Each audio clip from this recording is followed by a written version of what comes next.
وَلَقَدْ يَسَّرْنَا الْقُرْآنَ لِلذِّكْرِ فَهَلْ مِن مُّدَّكِرٍ الحمد لله رب العالمين والصلاة والسلام على أشرف الأنبياء والمرسلين أما بعد فأعوذ بالله من الشيطان الرجيم من همزه ونفخه ونفثه بسم الله الرحمن الرحيم رب اشرح لي صدري ويسر لي أمري واحلل عقدة من لساني يفقه قولي اللهم انفعنا بما علمتنا وعلمنا ما ينفعنا وزدنا علما فبشر عبادي الذين يستمعون القول فيتبعون أحسنه أولئك الذين هداهم الله وأولئك هم أولو الألباب أعوذ بالله من الشيطان الرجيم بسم الله الرحمن الرحيم كذبت قوم لوط بالنذر إنا أرسلنا عليهم حاصبا إلا آل لوط نجيناهم بسحر نعمة من عندنا كذلك نجزي من شكر ولقد أنذرهم بطشتنا فتماروا بالنذر ولقد راودوه عن ضيفه فطمسنا أعينهم فذوقوا عذابي ونذر ولقد صبحهم بكرة عذاب مستقر فذوقوا عذابي ونذر ولقد يسرنا القرآن للذكر فهل من مدكر ولقد جاء آل فرعون النذر كذبوا بآياتنا كلها فأخذناهم أخذ عزيز مقتدر أكفاركم خير من أولئكم أم لكم براءة في الزبر أم يقولون نحن جميع منتصر سيهزم الجمع ويولون الدبر أعوذ بالله من الشيطان الرجيم كذبت قوم لوط بالنذر جھٹلایا قوم لوط نے بالنذر ڈرانے والوں کو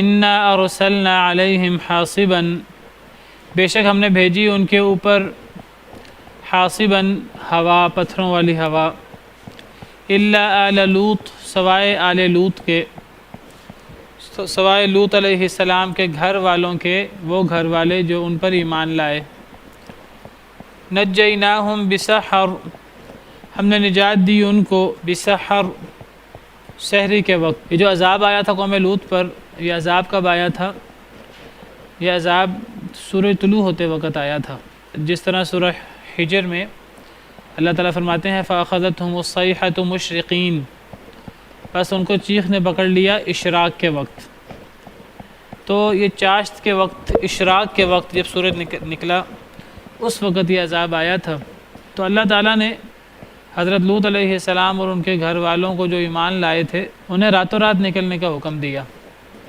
جس طرح سورہ ہود کے اندر تفصیل موجود ہے آپ کو پتہ ہے کہ حضرت لوط علیہ السلام کے پاس فرشتے آئے تھے مہمانوں کی صورت میں تو وہ جو فرشتے تھے وہ نوجوان لڑکوں کی شکل میں تھے جب حضرت لوط علیہ السلام کے پاس آئے تو حضرت لوط علیہ السلام کی قوم کو اطلاع ہو گئی عام طور پہ حضرت لوط کی بیوی جو کافر تھی وہ قوم کو ان چیزوں کی اطلاع کر دیا کرتی تھی تو قوم کو اطلاع ہو گئی کہ حضرت لوط کے پاس نوجوان لڑکوں کی صورت میں مہمان آئے ہیں تو وہ برے ارادے سے آئے اور وہ کہنے لگے کہ اے لوط ان کو ہمارے حوالے کر دو حضرت لوط علیہ السلام ان سے کہنے لگے کہ یہ میرے مہمان ہیں میرے مہمانوں کے بارے میں مجھے رسوا نہ کرو میں انہیں تمہارے حوالے نہیں کروں گا کسی بھی صورت میں بہرحال وہ زیادہ تھے، طاقتور تھے، انہوں نے زبردستی کرنے کی کوشش کی حضرت لوط سے، وہ ان کو لینے کی کوشش کی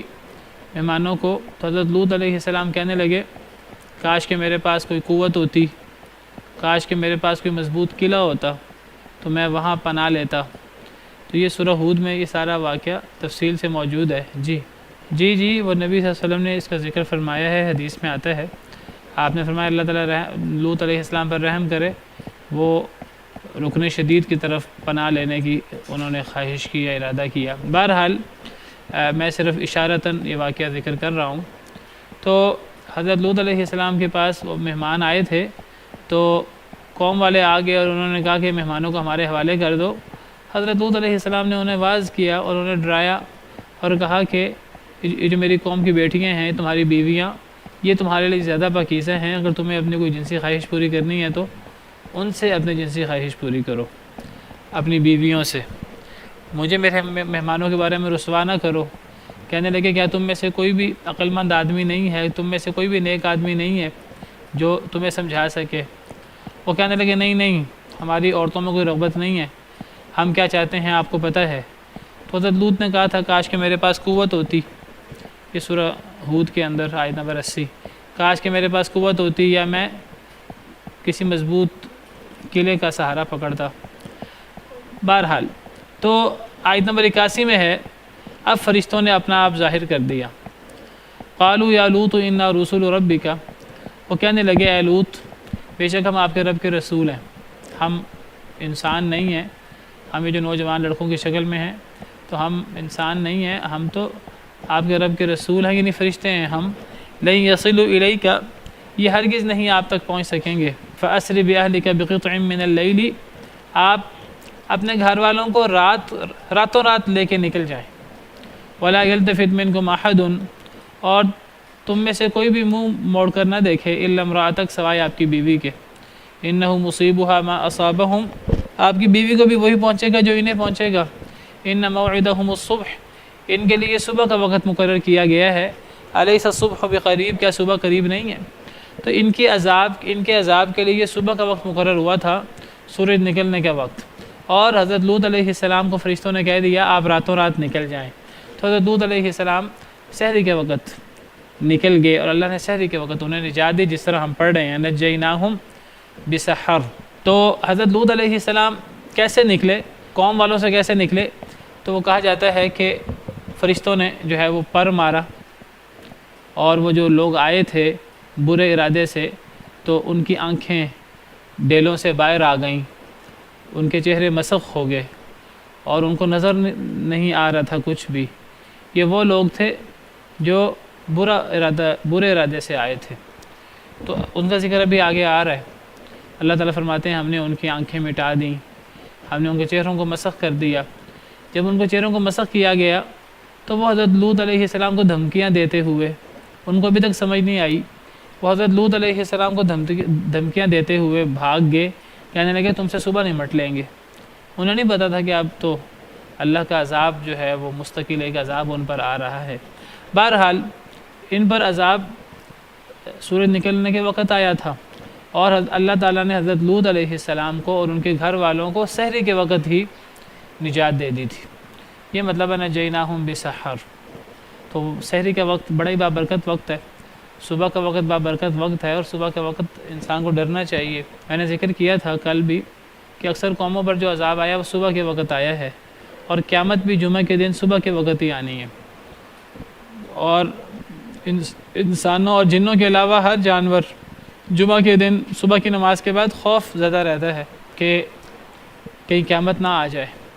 جب سورج نکل آتا ہے تو پھر ان کا خوف دور ہو جاتا ہے۔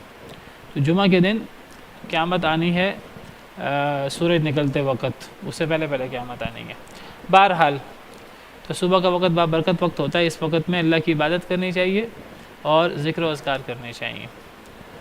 تو اللہ فرماتے ہیں ہم نے نجات دی ان کو سحری کے وقت۔ پھر فرماتے ہیں نعمتا من عندنا، یہ نعمت تھی خاص ہماری طرف سے۔ جی وہی فرشتے تھے، جبریل، میکائیل، اسرافیل کہا جاتا ہے، 3 فرشتے تھے۔ جی حضرت ابراہیم علیہ السلام کو خوشخبری دے کر یہاں آ گئے تھے۔ نعمتا من عندنا، اللہ تعالیٰ فرماتے ہیں کہ یہ جو ہم نے حضرت لوط علیہ السلام اور ان کے خاندان والوں کو ہم نے نجات دی تو یہ ہماری طرف سے نعمت تھی، یہ ہمارا انعام تھا، یہ ہماری رحمت تھی کہ ہماری رحمت کی وجہ سے ہم نے انہیں عذاب سے بچا لیا۔ گویا کہ اللہ نے سکھایا کہ کوئی شخص بھی اپنے اعمال پر فخر نہ کرے۔ حضرت لوط علیہ السلام اور ان کے گھر والے بھی یہ نہ کہیں کہ ہمیں نجات مل گئی ہمارے عمل کی وجہ سے، ان کو نجات ملی تو اللہ کی رحمت سے۔ اس طرح سر اللہ کی رحمت تھی، اللہ کا انعام تھا۔ اللہ کی رحمت کس پر ہوتی ہے، اللہ کا انعام کس پر ہوتا ہے؟ یہ بات واضح ہے کہ اللہ کی رحمت نیک عمل کرنے والے پر ہوتی ہے، لیکن صرف نیک عمل اس قابل نہیں ہوتا انسان کا، نیک شخص کا، کہ نیک عمل اسے اللہ کے عذاب سے بچا لے اور اس کا نیک عمل اسے جنت تک لے جائے۔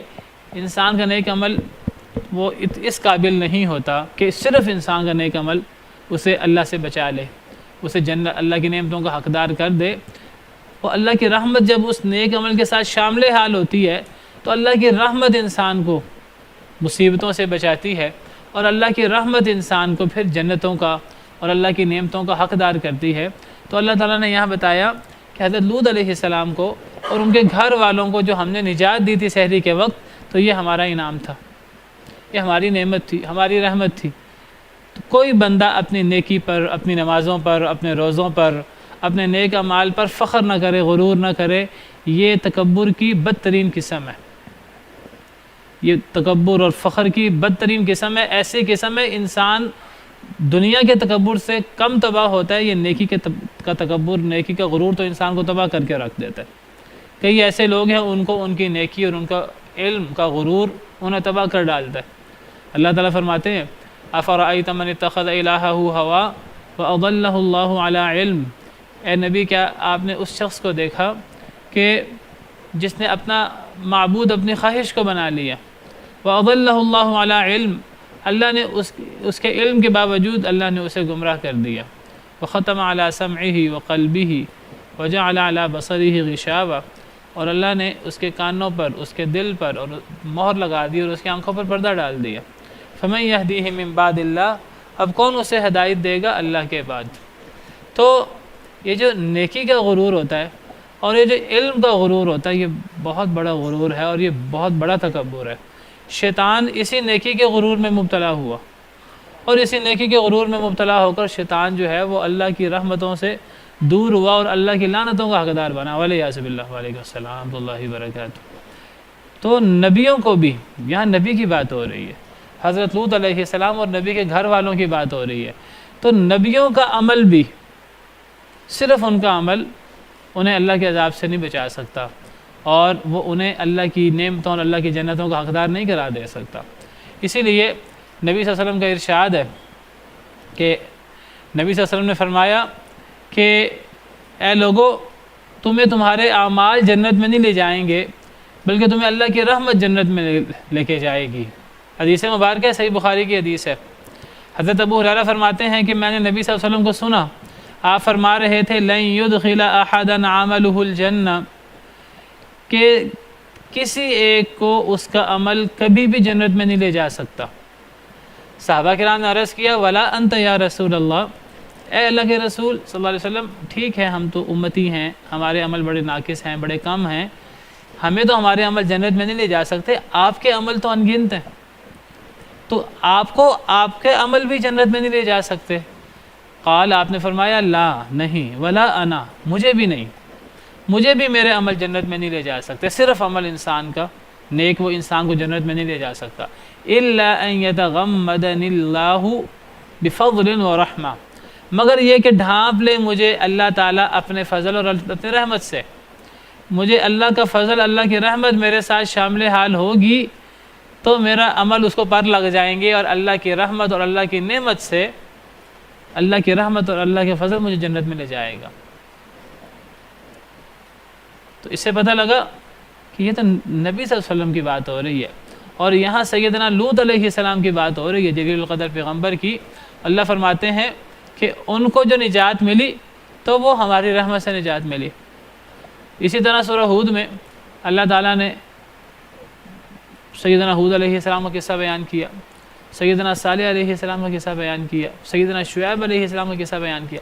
ہر قصے کے ساتھ اللہ تعالیٰ یہ بیان فرماتے ہیں کہ وہ جو ہم نے نجات دی، اللہ تعالیٰ فرماتے ہیں ہم نے قوم کو تباہ کر دیا اور اس قوم میں سے ہم نے ہود علیہ السلام کو نجات دے دی، اور اللہ فرماتے ہیں ہم نے ہود علیہ السلام کو نجات دی اپنی رحمت کی وجہ سے۔ اسی طرح حضرت صالح علیہ السلام کا ذکر ہے، اسی طرح حضرت شعیب علیہ السلام کا ذکر ہے۔ سورہ ہود میں اللہ تعالیٰ فرماتے ہیں آیت نمبر 58 میں، وَلَمَّا جَاءَ أَمْرُنَا، جب ہمارا حکم آ گیا، یعنی اللہ کا عذاب، قوم ہود کی بات ہو رہی ہے، قوم عاد کی، نجینا ہودن، تو ہم نے ہود علیہ السلام کو نجات دی، والذین آمنوا معہ، اور جو ان کے ساتھ ایمان لائے تھے انہیں بھی برحمت منا، اپنے رحمت کے سبب، یہ نہیں فرمایا ان کے عمل کی وجہ سے۔ یہ بات ٹھیک ہے کہ کئی جگہ پر اللہ تعالیٰ عمل کا ذکر فرماتے ہیں کہ وَنُودُوا أَن تِلْكُمُ الْجَنَّةُ أُورِثْتُمُوهَا بِمَا كُنْتُمْ تَعْمَلُونَ، اہل جنت کو آواز لگائی جائے گی کہ اے اہل جنت، یہ جنت ہے، تمہیں اس جنت کا وارث بنا دیا گیا ہے تمہارے عمل کی وجہ سے۔ قرآن کریم میں کئی آیات ہیں جن میں عمل کو بھی سبب بنایا گیا ہے، لیکن بہت ساری آیات ہیں، بہت ساری احادیث ہیں جن میں بتایا گیا کہ صرف انسان کا عمل انسان کو اللہ کے عذاب سے نہیں بچا سکتا، انسان کا عمل انسان کو جنت میں نہیں لے جا سکتا، بلکہ اللہ کی رحمت شامل حال ہوتی ہے تو انسان اللہ کے عذاب سے بچتا ہے، جنت میں جاتا ہے۔ تو پھر جن آیات میں عمل کا ذکر ہے ان کا مطلب کیا ہوا؟ تو حقیقت یہ ہے، حدیث مبارکہ میں پوری وضاحت ہے، حقیقت یہ ہے کہ اللہ کی رحمت شامل حال نہ ہو تو انسان اللہ کے عذاب سے نہیں بچ سکتا، چاہے وہ نبی کیوں نہ ہو۔ اللہ کی رحمت شامل حال نہ ہو، اللہ کا فضل، تو انسان جنت میں نہیں جا سکتا، صرف انسان اپنے عمل سے جنت میں نہیں جا سکتا۔ لیکن اللہ کی رحمت، اللہ کا فضل کب ملتا ہے؟ وہ انسان کے اچھے اعمال کے نتیجے میں ملتا ہے۔ یہ ہے تطبیق، انسان کے اچھے اعمال ہوتے ہیں تو اللہ کی رحمت جوش میں آتی ہے، ورنہ اللہ کی رحمت اللہ تعالیٰ جس کو چاہیں اللہ تعالیٰ جو ہے وہ جنت میں بھیج دیں، اللہ تعالیٰ جس کو چاہیں بھیج سکتے ہیں، لیکن اللہ تعالیٰ عدل و انصاف کرنے والے ہیں۔ اللہ تعالیٰ نے ایک سسٹم بنایا ہے، اللہ تعالیٰ ایک کافر کو ایک مشرک پر کیوں نہیں رحم کر دیتے؟ اللہ تعالیٰ شیطان پر کیوں نہیں رحم کر دیتے؟ اللہ تعالیٰ فرعون اور نمرود پر رحمت کر کے کیا انہیں جنت میں بھیج دیں گے؟ نہیں۔ اللہ تعالیٰ فرماتے ہیں ہم کبھی بھی متقی لوگوں کو اور فساد کرنے والوں کو برابر نہیں کریں گے۔ افنجعل المسلمین کالمجرمین، کیا ہم مسلمانوں کو مجرموں کی طرح کر دیں؟ ما لکم کیف تحکمون، تمہیں کیا ہو گیا، تم کیسے فیصلے کرتے ہو؟ ام نجعل المتقین کالفجار، کیا ہم متقی لوگوں کو فاسق و فاجر لوگوں کی طرح کر دیں؟ تو یہ اللہ کے عدل و انصاف کے منافی ہے۔ اللہ نے عدل بھی کرنا ہے، تو اللہ کا عدل اور اللہ کا انصاف یہ ہے کہ جو نیک اعمال کرتا ہے، اللہ سے ڈرتا ہے، اللہ کو راضی کرنے کی کوشش کرتا ہے، انسان کا صرف اپنا ذاتی عمل انسان کو اللہ کے عذاب سے نہیں بچا سکتا، صرف میں کہہ رہا ہوں، صرف انسان کا عمل اس کو اللہ کے عذاب سے نہیں بچا سکتا، اللہ کی رحمتوں کا حقدار نہیں کر سکتا، بلکہ انسان کے نیک عمل کو دیکھ کر انسان اللہ سے ڈرتا ہے، انسان کا تقوی اس کو دیکھ کر اللہ کی رحمت جوش مارتی ہے، اور اللہ کی رحمت انسان کو مصیبتوں سے بچا لیتی ہے، اور اللہ کی رحمت انسان کو اللہ کے انعامات میں اور اللہ کی جنت میں لے جاتی ہے۔ یہ دونوں مل کر عمل جو خالص ہوگا، جو عمل نہ خالص ہوگا اس عمل کی تو کوئی حیثیت ہی نہیں ہے، وہ تو عمل ہے ہی نہیں، وہ تو ریاکاری ہے، شرک ہے، اللہ معاف کرے، شرک اصغر ہے وہ۔ تو یہاں رحمت کا ذکر ہوئی اور رحمت کا ذکر ہوا، اور قرآن کریم کی کئی آیات میں رحمت کا ذکر ہے۔ تو جن آیات میں عمل کا ذکر ہے، پتہ لگا کہ وہ عمل بنیاد بنے گا اور عمل کے نتیجے میں اللہ کی رحمت جوش آئے گی، اور اللہ کی رحمت انسان کو لے کے جائے گی جنت میں۔ تو یہاں اللہ نے فرمایا کہ ہم نے ان کو نجات دی سحری کے وقت، یہ ہماری طرف سے نعمت تھی۔ پھر اللہ فرماتے ہیں کذالک نجزی من شکر، اسی طرح ہم بدلہ دیتے ہیں اس شخص کو جو شکر کرے۔ یہاں سے ایک اصول دے دیا کہ اللہ کی رحمت صرف نبیوں کے ساتھ نہیں ہوتی، نبیوں کے ساتھ، نبی تو متقین کے امام ہیں، نبیوں کے ساتھ بھی ہوتی ہے، لیکن صرف نبیوں کے ساتھ نہیں ہوتی، مومنوں کے ساتھ بھی ہوتی ہے۔ جو بندہ نبیوں کے نقش قدم پر چلے، نبیوں کا اسوہ حسنہ اپنانے کی کوشش کرے، ان کے طور طریقے پر چلے، تو اللہ کی رحمت ان کے ساتھ بھی شامل حال ہو جاتی ہے۔ اللہ تعالیٰ فرماتے ہیں یہی معاملہ جو ہم نے لوط علیہ السلام اور ان کی آل کے ساتھ کیا، ان کے نیک گھر والوں کے ساتھ کیا، یہی معاملہ ہم ہر شکر گزار شخص کے ساتھ کرتے ہیں۔ کذالک نجزی من شکر، اسی طرح ہم بدلہ دیتے ہیں اس شخص کو جو شکر کرے. شکر کی فضیلت ظاہر ہوئی. حضرت لوط علیہ السلام بہت شکر گزار تھے. اللہ کے تمام انبیاء کرام علیہم السلام ہی بہت شکر گزار ہوتے ہیں. حضرت داؤد علیہ السلام، حضرت سلیمان علیہ السلام، اللہ کے سارے نبی ہی شکر گزاری کی اعلیٰ ترین مثال ہوتے ہیں. اللہ تعالیٰ فرماتے ہیں کہ یہ جو ہم نے ان کو نجات دی، یہ ہم نے ان کو ان کی شکر گزاری کی وجہ سے نجات دی. ان کا عمل جو شکر گزاری ہے وہ اس کی وجہ بنا، اور دیگر اعمال. انسان جو بھی عبادت کرتا ہے اللہ کو راضی کرتا ہے، یہ در حقیقت شکر کی عملی صورت ہے. انسان توحید پر عمل پیرا ہوتا ہے، نمازیں پڑھتا ہے اللہ کے حضور، جو بھی اللہ کو راضی کرنے کی کوشش کرتا ہے، انسان اللہ کے احکامات پر عمل کرتا ہے. اللہ کے احکامات پر عمل اور اللہ کی منع کردہ چیزوں سے رکنا، یہ عملی شکر ہے. عبادت میں اگر آپ غور کریں، عبادت در حقیقت شکر ہے اللہ تعالیٰ کا. اللہ کے انعامات کے جواب میں انسان کہتا ہے اے اللہ آپ حکم دیں میں آپ کی بات مانوں گا، آپ حکم دیں میں آپ کے حکم کے سامنے سر جھکاؤں گا. یہ انسان کا گویا کہ عملی شکر ہوتا ہے. ایک شکر زبان سے ہوتا ہے، ایک شکر عمل سے ہوتا ہے. تو حضرت لوط علیہ السلام کو یہ جو نجات ملی، اس نجات کی وجہ جو ہے وہ ان کی شکر گزاری بنی، اور شکر گزاری پر اللہ کی رحمت، اللہ کی نعمت جوش میں آئی، اور اللہ کی رحمت، اللہ کی نعمت سے انہیں نجات ملی. تو جو بھی شکر گزار ہوگا، جو بھی یہ رویہ رکھے گا، ہم اس کو نجات دیں گے، مصیبتوں سے نجات ملے گی، اور اللہ کی رحمتوں کا حقدار ہوگا ہر شکر گزار بندہ. کذالک نجزی من شکر، اسی طرح ہم بدلہ دیا کرتے ہیں جو بندہ شکر کرتا ہے. وَلَقَدْ أَنذَرَهُمْ بَطْشَتَنَا، اور البتہ تحقیق انہوں نے ڈرایا ان کو، یعنی حضرت لوط علیہ السلام کی بات ہو رہی ہے. حضرت لوط علیہ السلام نے ڈرایا ان کو، یعنی اپنی قوم کو، بطشتنا، ہماری پکڑ سے. حضرت لوط علیہ السلام نے اپنی قوم کو ہماری پکڑ سے ڈرایا. ہر نبی اپنی قوم کو اللہ کے غضب، اللہ کے غصے سے ڈراتا ہے کہ اگر تم اللہ کی نافرمانی کرو گے تو اللہ کی پکڑ آ جائے گی. حضرت لوط علیہ السلام نے بھی اپنی قوم کو ہماری پکڑ سے ڈرایا تھا. فَتَمَارَوْا بِالنُّذُرِ، تو انہوں نے جھگڑا کیا ڈرانے والوں کے ساتھ. تو حضرت لوط علیہ السلام کی قوم نے حضرت لوط کے ساتھ جھگڑا کیا، ان کی بات نہ مانی. وَلَقَدْ رَاوَدُوهُ عَنْ ضَيْفِهِ، اور البتہ تحقیق انہوں نے پھسلایا اس کو، یعنی حضرت لوط علیہ السلام کی قوم نے پھسلایا ان کو، یعنی حضرت لوط علیہ السلام کو، عن ضیفہ، ان کے مہمانوں کے بارے میں. حضرت لوط علیہ السلام کی قوم نے حضرت لوط کو ان کے مہمانوں کے بارے میں پھسلانا چاہا. وہ پھسلانے میں کامیاب نہیں ہوئے.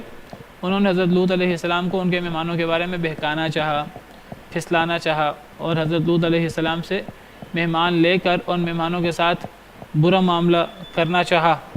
تو انہوں نے پھسلانے کی کوشش کی حضرت لوط علیہ السلام کو ان کے مہمانوں کے بارے میں. فطمسنا اعینہم، بس ہم نے مٹا دی ان کی آنکھیں، ہم نے ان کے چہروں کو مسخ کر دیا، ہم نے ان کی آنکھوں کو مٹا دیا. یہ کیسے انہوں نے پھسلانے کی کوشش کی؟ جیسے میں ذکر کر چکا ہوں کہ حضرت لوط علیہ السلام کے پاس مہمان آئے تھے. حضرت لوط نے ان کو اپنے گھر میں ٹھہرایا، اور حضرت لوط کو پہلے ہی پتہ تھا کہ میرے قوم والے برے کام کرتے ہیں. تو حضرت لوط علیہ السلام نے گھر میں چھپا لیا، اور ان کی کوشش یہ تھی کہ لوگوں کو پتہ نہ لگے. لیکن لوگوں کو پتہ لگ گیا. کیسے پتہ لگا؟ حضرت لوط کی بیوی کے ذریعے. وہ اس کا رابطہ تھا قوم والوں کے ساتھ، اور وہ قوم والوں کے ساتھ تھی، وہ کافر تھی. تو ان کو جب پتہ لگا تو وہ حضرت لوط علیہ السلام کے گھر میں آئے، اور گھر میں آ کر حضرت لوط سے مطالبہ کیا کہ ان کو ہمارے حوالہ کر دیا جائے. یہ ہے وَلَقَدْ رَاوَدُوهُ عَنْ ضَيْفِهِ. انہوں نے حضرت لوط علیہ السلام کو پھسلانے کی کوشش کی. اور حضرت لوط علیہ السلام پر اتنا دباؤ تھا، اس کا اتنا دباؤ تھا کہ حضرت لوط علیہ السلام نے پھر اس موقع پر وہ الفاظ کہے کہ کاش کہ میرے پاس کوئی قوت ہوتی، کاش کہ میرے پاس کوئی مضبوط قلعہ ہوتا، میں اس قلعے کے اندر جو ہے پناہ لیتا.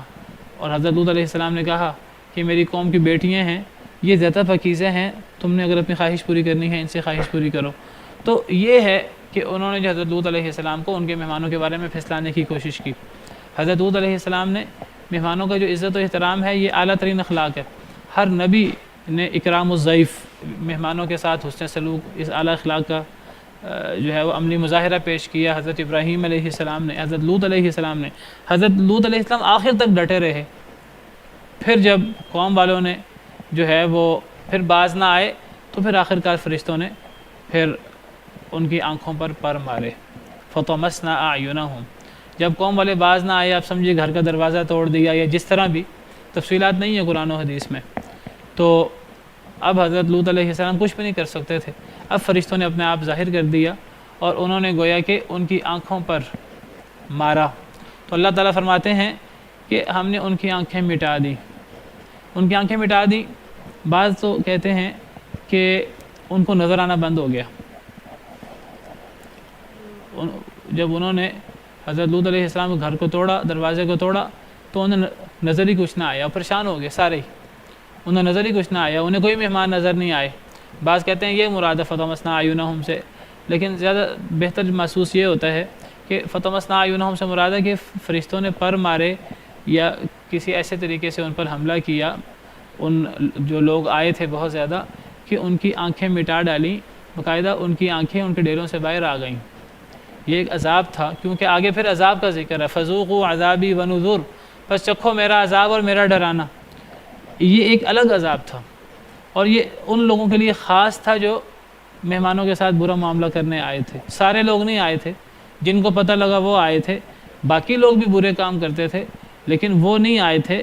تو یہ جو آنکھیں مٹانے والا عذاب ہے، یہ جو فرشتوں نے پر مار کر آنکھیں مٹا دیں، چہرے مسخ کر ڈالے ان کے، یہ عذاب ان مخصوص لوگوں پر آیا تھا جو مہمانوں کے ساتھ برا معاملہ کرنے آئے تھے۔ تو صحیح بات یہی محسوس ہوتی ہے کہ باقاعدہ ان کی آنکھیں مٹا دی گئی تھیں، ان کی آنکھیں تباہ ہو گئی تھیں، اس لیے ان کو نظر آنا بند ہو گیا تھا۔ صرف یہی نہیں کہ آنکھیں ٹھیک تھیں اور انہیں نظر ہی کچھ نہ آیا، ایسی بات نہیں تھی، بلکہ یہ اللہ کا عذاب تھا بہت بڑا۔ یہ اس اصل عذاب کے علاوہ ہے، جو اصل عذاب 3 عذاب آئے قوم لوط پر، یہ ان تینوں اصل عذاب کے علاوہ ہے یہ عذاب، اور یہ ان مخصوص لوگوں کے لیے ہے جو مہمانوں کے ساتھ برا معاملہ کرنے آئے تھے۔ وَلَقَدْ صَبَّحَهُمْ بُكْرَةً عَذَابٌ مُسْتَقِرٌ، اور البتہ تحقیق صبح کیا ان کے ساتھ، بکرتاً صبح کے وقت، عذابٌ ایک عذاب نے، مستقر الگ، صبح کی ان کے ساتھ صبح کے وقت ایک الگ عذاب نے، صبح کے وقت ایک الگ عذاب ان کا انتظار کر رہا تھا۔ اور وہ عذاب کیا تھا؟ وہ بستی کو اٹھا کر الٹا کر دینا، وہ یہ عذاب بھی تھا، اور اس عذاب میں پتھروں کی بارش، یہ عذاب بھی تھا، اور اس عذاب میں تیسرا عذاب چیخ کا عذاب۔ 3 عذاب الگ اس قوم پر آئے، اور میں کل ذکر کر چکا ہوں قوم سمود کے حوالے سے۔ قوم سمود پر اللہ تعالیٰ نے چیخ کا عذاب بھیجا تھا، ایک ہی چیخ، یہ جو اوپر سے عذاب تھا اور نیچے سے زلزلہ۔ تو یہ جو اللہ تعالیٰ عذاب زیادہ بھیجتے ہیں، تو زیادہ عذاب بھیجنے کی وجہ یہ نہیں ہوتی کہ ایک عذاب کافی نہیں ہوتا، تو وہ اللہ کا اندازہ اللہ نہ کرے وہ خراب ہو جاتا ہے، ایسی بات نہیں ہوتی کہ اللہ کو دوسرا عذاب بھیجنا پڑتا ہے، نہیں، وہ اللہ کے غضب کی دلیل ہوتی ہے، ورنہ ایک عذاب کافی ہوتا ہے۔ تو اللہ اس قوم پر اتنے غضبناک ہوئے کہ یہ قوم جو ہے یہ کفر و شرک اور زیادتی اور جو سرکشی کے علاوہ، یہ بڑی سرکش قوم تھی، بڑے ڈاکے مارا کرتے تھے۔ اس کے علاوہ جو یہ لوگ تھے یہ فطرت کے خلاف چلے، دنیا میں پہلی مرتبہ، ان سے پہلے کبھی کسی نے یہ کام نہیں کیا کہ یہ جو اللہ نے ایک جائز طریقہ رکھا ہے جنسی خواہش پورا کرنے کا، کہ مرد عورت شادی ہو اور وہ شادی کر کے جائز طریقے سے اپنی خواہش پوری کریں، انہوں نے اس طریقے کی بجائے انہوں نے ایک غیر فطری طریقہ نکالا کہ مرد سے اپنی خواہش پوری کریں۔ تو اللہ کو یہ جو ہے ان کا یہ بغاوت اور یہ سرکشی ان کی پسند نہ آئی، اور اللہ ان پر شدید غضبناک ہوئے، اور پھر اللہ نے ان پر عذاب بھی ایسا بھیجا جو پہلے عذاب اللہ نے کبھی کسی پر نہیں بھیجا تھا، کہ جس طرح انہوں نے فطرت کو چھوڑ کر بد فطرتی کو اختیار کیا، تو زمین کا جو اوپر کا حصہ ہے رہنے کے لیے، اللہ نے وہ زمین کا اوپر کا حصہ ان کے لیے الٹا کر اس کو نیچے کا حصہ بنا دیا، اور نیچے کا حصہ اوپر کا حصہ بنا دیا۔ جس طرح انہوں نے ایک فطرت کے نظام کو تبدیل کیا، اللہ نے ان کے لیے دنیا کے ایک اصول کو توڑ کر دنیا کو اصول بھی چینج کر دیا، اور زمین کو الٹا کر دیا، ان کی بستی کو الٹا ڈالا، جس طرح انہوں نے فطرت کو الٹا ڈالا تھا۔ اور پھر اللہ نے ان پر پتھروں کی بارش کی، اور پھر اللہ تعالیٰ نے ان کے اوپر چیخ کا عذاب بھیجا۔ یہ 3 الگ عذاب تھے، اور یہ جو عذاب ہے آنکھوں کو مسخ کرنے کا، یہ ان لوگوں پر آیا جو حضرت لوط علیہ السلام کے مہمانوں کے ساتھ برا معاملہ کرنے آئے تھے۔ یہ مطلب ہے وَلَقَدْ صَبَّحَهُمْ بُكْرَةً، اور البتہ تحقیق صبح کی ان کے ساتھ صبح کے وقت عذاب مستقر، ایک الگ عذاب نے، فَذُوقُوا عَذَابِي وَنُذُرْ، پس چکھو میرا عذاب اور میرا ڈرانا۔ اب یہ ایک الگ عذاب ہے، اور جو پیچھے ہے فَذُوقُوا عَذَابِي وَنُذُرْ وہ الگ عذاب ہے، تو یہ الگ الگ عذاب ہیں۔ تو ان عذابوں کی کیا دلیل ہے، کیا تفصیل ہے؟ یہاں تو صرف یہی ذکر ہے کہ صبح کے وقت الگ عذاب نے ان کو آ لیا، تو ان عذابوں کی تفصیل سورہ حجر میں اور سورہ ہود وغیرہ میں موجود ہے۔ سورہ حجر میں اللہ تعالیٰ فرماتے ہیں قوم لوط کے حوالے سے، آیت نمبر 73، اس میں قوم لوط کا ذکر ہو رہا ہے، پیچھے سے قصہ جاری ہے، آیت نمبر 57 سے یہ قصہ جاری ہے۔ فَلَمَّا جَاءَ آلَ لُوطٍ الْمُرْسَلُونَ، آیت نمبر 61 سے، جب آل لوط کے پاس فرشتے آئے، تو یہ قصہ جاری ہے، اور یہاں اللہ تعالیٰ نے تفصیل بیان کی کہ کس طرح مہمان آئے اور کس طرح پھر حضرت لوط علیہ السلام کی قوم نے جو ہے وہ پریشان کیا مہمانوں کو۔ تو پھر آیت نمبر 73 میں ہے فَأَخَذَتْهُمُ الصَّيْحَةُ مُشْرِقِينَ، بس پکڑ لیا ان کو چیخ نے، مشرقین صبح کے وقت، تو یہ قوم لوط پر عذاب آیا چیخ کا۔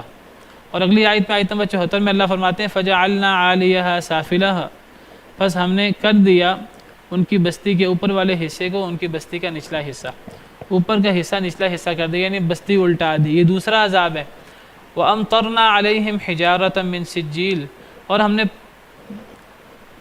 بارش کی ان کے اوپر پتھروں کی، من سجیل جو کنکر کے تھے۔ تو یہ تین عذابوں کا اکٹھا ذکر ہے سورہ حجر میں، آیت نمبر 73 میں، آیت نمبر 74 میں۔ تو یہ تین عذاب ان پر مستقل طور پر آئے، اور چوتھا عذاب ان لوگوں پر آیا جو مہمانوں کے ساتھ برا سلوک کرنے آئے تھے۔ تو اللہ تعالیٰ نے بتایا کہ جو لوگ اللہ کے احکامات کو نہیں مانتے اور اللہ کے ساتھ سرکشی کرتے ہیں، مقابلہ کرنے کی کوشش کرتے ہیں، پھر اللہ ان کے ساتھ کیا معاملہ کرتے ہیں۔ وَلَقَدْ يَسَّرْنَا الْقُرْآنَ لِلذِّكْرِ فَهَلْ مِن مُدَّكِرٍ، اور البتہ تحقیق ہم نے آسان کر دیا قرآن کو نصیحت کے لیے، بس کیا ہے کوئی نصیحت حاصل کرنے والا؟ تو پتہ لگا کہ قرآن کریم نصیحت کے لیے آسان ہے، اور قرآن کریم کی نصیحت کا بڑا حصہ وہ پچھلی قوموں کے قصوں میں چھپا ہوا ہے۔ پچھلی قوموں کے قصوں میں غور کرنا چاہیے، اور پچھلی قوموں کے قصوں میں غور کر کے عبرت حاصل کرنی چاہیے۔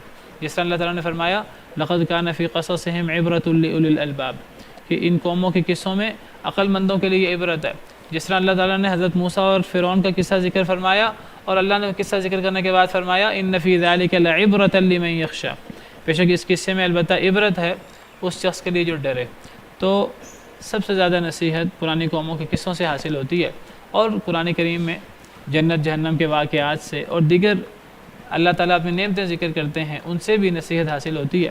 تو نصیحت حاصل کرنے کے لیے قرآن کریم بہت آسان ہے، بس شرط یہ ہے کہ کوئی بندہ توجہ کرنے والا ہو، کوئی بندہ نصیحت کا متلاشی ہو، حق کا متلاشی ہو، تو اس کو قرآن کریم سے بڑی آسانی کے ساتھ نصیحت مل جاتی ہے۔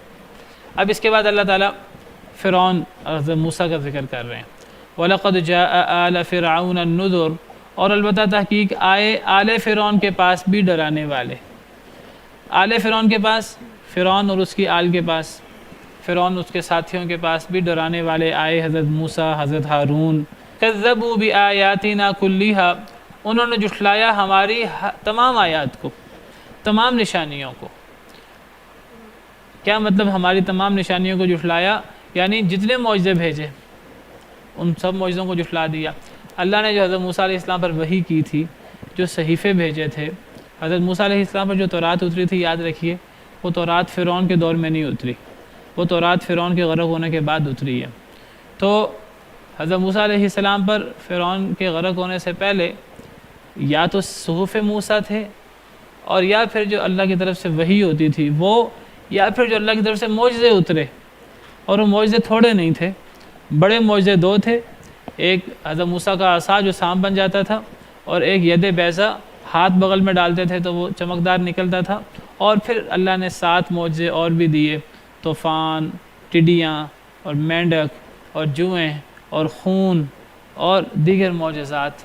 9 بڑے بڑے معجزے اللہ نے حضرت موسیٰ علیہ السلام کو دیے تھے۔ وَلَقَدْ آتَيْنَا مُوسَىٰ 9 آیَاتٍ بَيِّنَاتٍ، ہم نے موسیٰ علیہ السلام کو 9 بڑی بڑی روشن نشانیاں دی تھی۔ انہوں نے ان تمام چیزوں کو جھٹلایا، تمام 9 کے 9 معجزوں کو، 9 کی 9 نشانیوں کو، یا وہ جو آیات حضرت موسیٰ پر اتری صحف موسیٰ کی صورت میں یا وحی کی صورت میں، ان تمام چیزوں کو انہوں نے جھٹلایا۔ فَأَخَذْنَاهُمْ أَخْذَ عَزِيزٍ مُقْتَدِرٍ، تو ہم نے پکڑ لیا ان کو پکڑنا غالب طاقتور کی پکڑ۔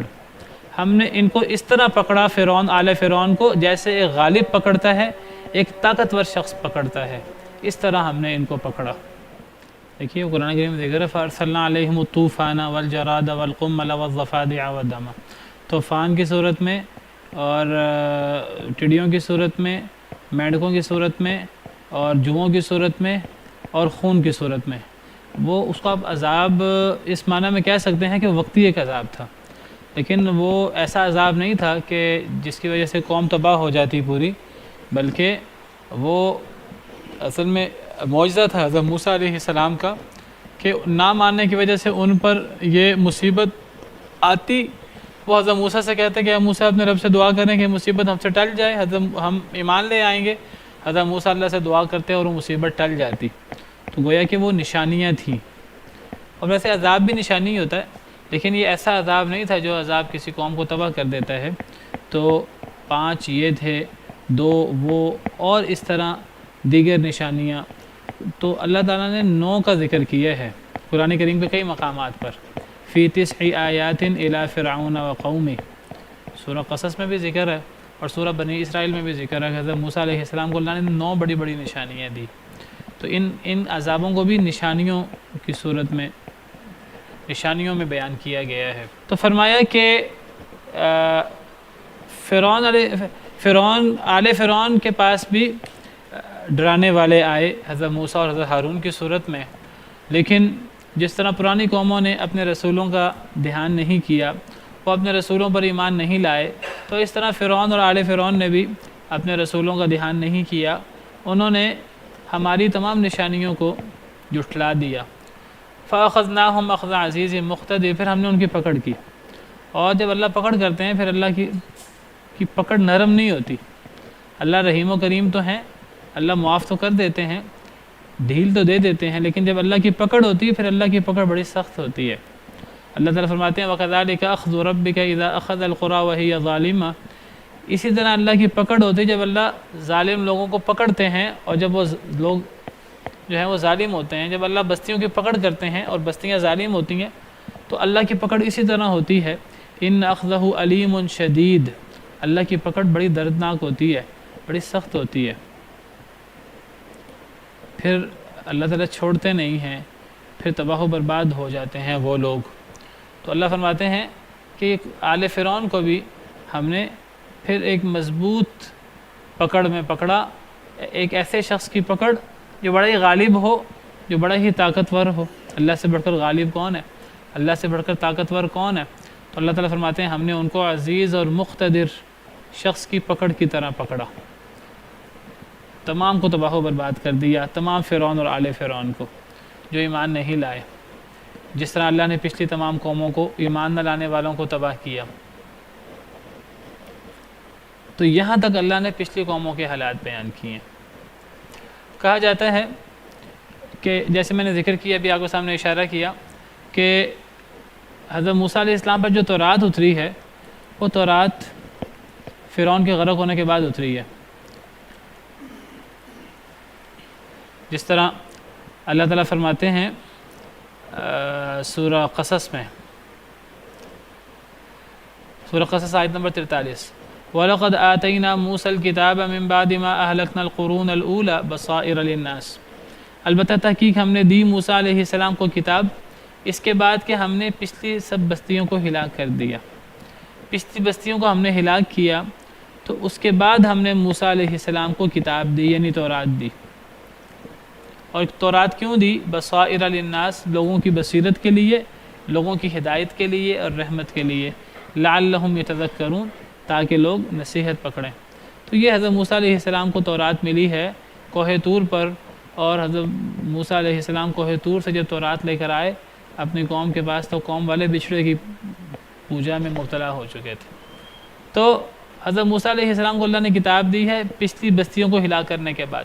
یہ پچھلی بستیوں کو ہلاک کرنے کے بعد سے مراد ہے فرعون اور اس کی پچھلی قوموں کو ہلاک کرنے کے بعد۔ اور کہا جاتا ہے اسی آیت کی تشریح کرتے ہوئے مفسرین کرام کا کہنا ہے کہ تورات اترنے کے بعد اللہ تعالیٰ نے کبھی کسی قوم کو بالکلیہ تباہ نہیں کیا۔ تورات اترنے کے بعد حضرت موسیٰ علیہ السلام کو جب اللہ نے کتاب دی تو اس کتاب کے اترنے کے بعد اللہ تعالیٰ نے کسی قوم کو بالکلیہ، جس طرح پہلی قوموں کو اللہ تباہ کر دیتے تھے، جس طرح اللہ نے آخری مرتبہ فرعون اور اس کے آل کو تباہ کیا پوری قوم کو سمندر میں غرق کر کے، جس طرح اللہ نے اس سے پہلے لوط علیہ السلام کی قوم ان کو ہلاک کیا مختلف عذاب بھیج کر، پوری قوم کو جڑ سے جو ہے وہ کاٹ دیا۔ اور اسی طرح قوم شعیب، اسی طرح قوم ہود، اسی طرح قوم صالح، قوم نوح، تو ان کو اللہ نے بالکل یہ تباہ کر دیا تھا۔ جو بھی نہ ماننے والے تھے، جو ماننے والے تھے ان کو اللہ نے نجات دے دی، باقی سب کو تباہ و برباد کر دیا۔ تو یہ سارے واقعات بشمول فرعون اور آل فرعون، ان سب کو اللہ نے تباہ کیا ہے نہ ماننے والوں کو۔ ان کے بعد اللہ نے کتاب دی ہے حضرت موسیٰ علیہ السلام کو، فرعون کو غرق کرنے کے بعد اور پچھلی تمام قوموں کو تباہ کرنے کے بعد۔ اس آیت کریمہ سے سورہ قصص آیت نمبر 43 سے علماء نے استدلال کیا ہے کہ تورات اترنے کے بعد کسی قوم کو بالکلیہ تباہ نہیں کیا گیا، پھر چھوٹے چھوٹے عذاب آتے رہے ہیں، اس کے بعد کوئی قوم مکمل طور پہ ہلاک نہیں ہوئی، واللہ عالم۔ تو یہاں تک اللہ نے سورہ قمر میں پرانے قصے بیان کیے ہیں۔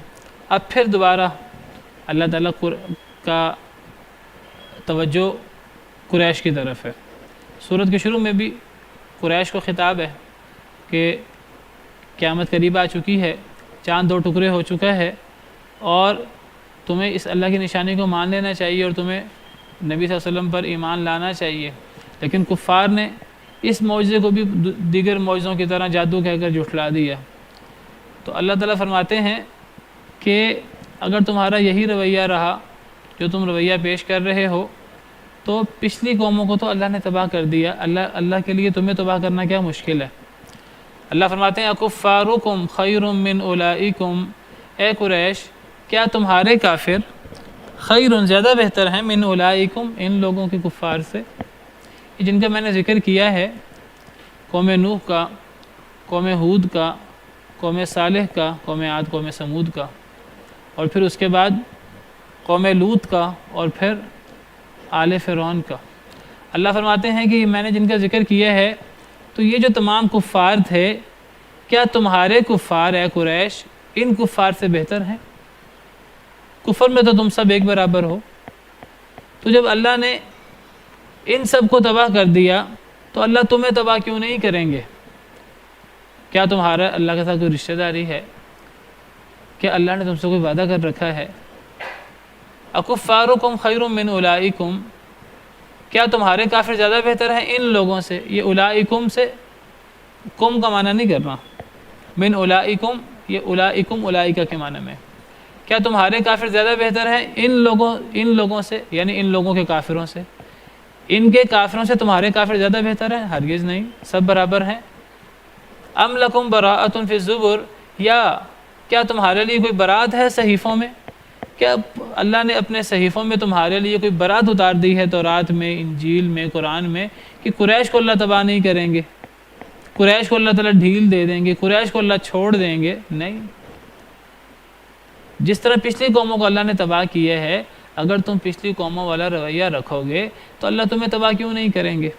اللہ نے بالکلیہ تباہ نہیں کیا، جیسے میں نے ذکر کیا تورات کے بعد، لیکن بالکلیہ تباہ نہیں کیا۔ تو اللہ تعالیٰ محدود عذاب تو لاتے رہے ہیں، تو محدود طور پہ عذاب تم پہ کیوں نہیں آ سکتا؟ کیا تم زیادہ بہتر ہو پرانے لوگوں سے؟ کیا تمہارے لیے اللہ نے کوئی وعدہ کر دیا ہے کہ تم پر عذاب نہیں آئے گا؟ کوئی ایسی بات نہیں ہے۔ نہ تم زیادہ بہتر ہو پرانے کافروں سے، نہ تمہارے لیے کوئی برات ہے صحیفوں میں، کوئی برات نہیں ہے۔ صحیفوں سے مراد کتابیں ہیں، تورات، زبور، انجیل، قرآن کریم وغیرہ۔ یا کیا تمہارے لیے برات ہے؟ ام یقولون نحن جمیع منتصر، کیا یہ کہتے ہیں یہ کفار نحن جمیع منتصر کہ ہم بہت زیادہ ہیں، منتصر غالب آنے والے ہیں؟ کیا کافروں کو یہ مغالطہ ہے کہ یہ بہت زیادہ ہیں اور یہ بڑے طاقتور ہیں، ان پر اللہ کا عذاب آ نہیں سکتا؟ کیا کافر یہ سمجھتے ہیں کہ مسلمان تو بہت تھوڑے سے ہیں، مسلمان کیسے ہمیں شکست دیں گے، کیسے ہمیں نقصان پہنچائیں گے؟ کیا انہیں پتہ نہیں کہ مسلمانوں کے ساتھ اللہ ہے؟ تو کیا یہ اللہ سے بھی بچ جائیں گے؟ کیا ان کا اکٹھ، ان کا جتھا انہیں اللہ سے بچا لے گا اور یہ اللہ کے بالمقابل غالب آ جائیں گے؟ اللہ تعالیٰ سوال کر رہے ہیں اور یہ سوال کے اندر انکار ہے۔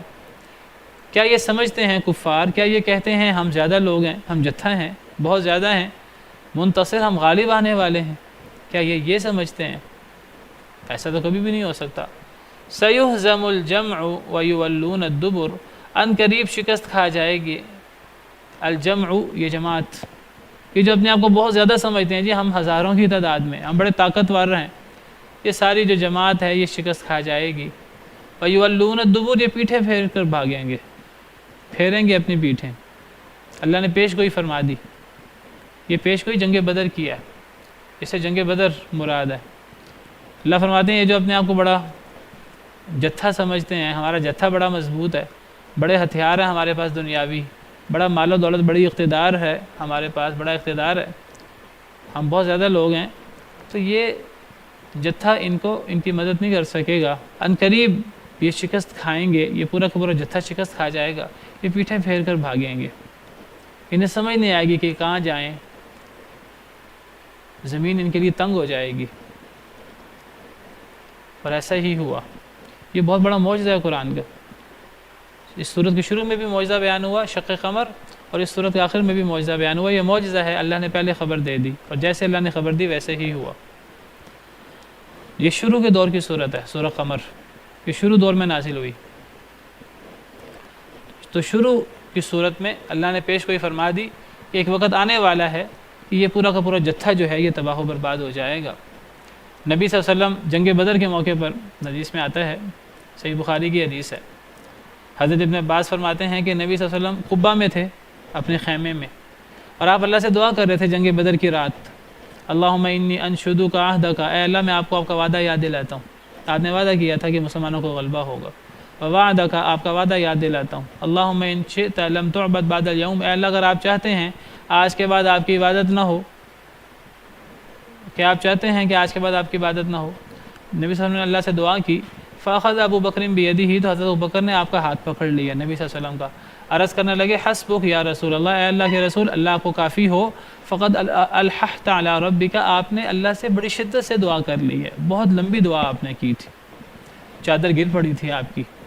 تو حضرت ابو بکر کہنے لگے کہ اے اللہ کے نبی صلی اللہ علیہ وسلم، آپ نے بڑی اللہ سے عاجزی، گریہ زاری سے دعا کی ہے، وہ فی الدرع، آپ زرہ میں تھے، فخرج، آپ نکلے اپنے خیمے سے، وہ یقول، اور آپ فرما رہے تھے سیہزم الجمع ویولون الدبر، آپ یہ آیتیں پڑھ رہے تھے جنگ بدر کی رات کو، اور جنگ بدر کی صبح یہ پیش گوئی پوری ہوئی، بل الساعۃ موعدہم والساعۃ ادھیٰ وامر، بلکہ قیامت ان کا وعدہ ہے اور قیامت زیادہ کڑوی، زیادہ ہیبت ناک ہے اور زیادہ کڑوی ہے۔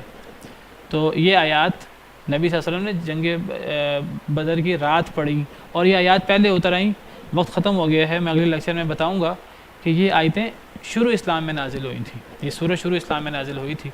سبحان ربک رب العزت عما یصفون وسلام علی المرسلین والحمد للہ رب العالمین۔